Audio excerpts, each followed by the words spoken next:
So in just about 20 minutes, Governor Tim Walz is going to deliver his 7th State of the State address. But this one, a lot of people would say, is the most consequential, coming in the wake of his failed vice presidential campaign and a looming deadline for our state budget. Danny is at the Capitol to take a look at what's at stake. Hey, Danny.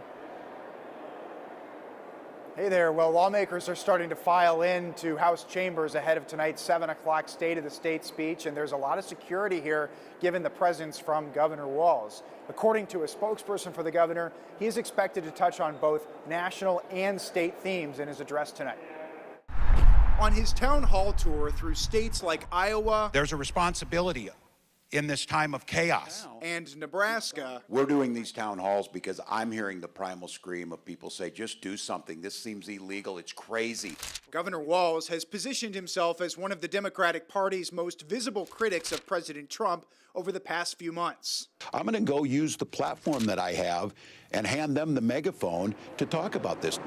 Now, in his first State of the State speech since returning from his losing vice presidential campaign, Walz's spokesperson says the governor will keep talking tough on Trump, specifically the chaos and turmoil Trump is causing to every program, service, or policy meant to help people. But the governor is not expected to take as harsh of a tone toward Minnesota Republicans, whom he must work with to pass the budget by the May 19th deadline.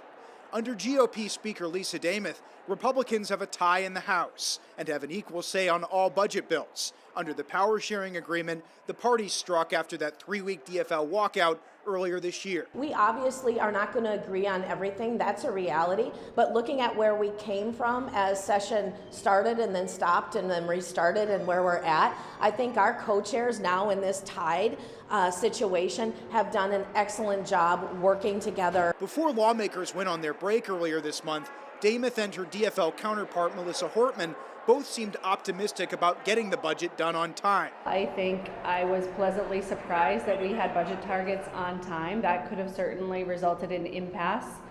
And then I also have been pleasantly surprised at the number of bills that are complete. At the same time, the House has hit some roadblocks in discussions around education spending as well as health funding, where Republicans want to roll back health care eligibility for people here illegally. Plus, the House and Senate are far apart on their budget targets. In his State of the State, Walz is expected to address the budget and in recent weeks has said he's actually pleased with the progress legislators have made. We've been meeting for a couple hours every couple days. That pace will continue on, and I think this bodes really well for us getting a working budget. The governor's speech is likely to last about a half hour tonight, and after that, legislative leaders both from the DFL and the GOP will offer responses to the State of the State. Jan. Danny, are you getting any inside information on if the Governor Walz is going to make any reference on if he's going to run for governor again or if he's liking the national attention and do something else? At this time, we haven't gotten any indication either way that he's going to make any kind of statement about his political future. I know he's told us in the past, specifically us, that when we interviewed him actually, that he said that he was going to wait till the end of the legislative session to make a decision on governor.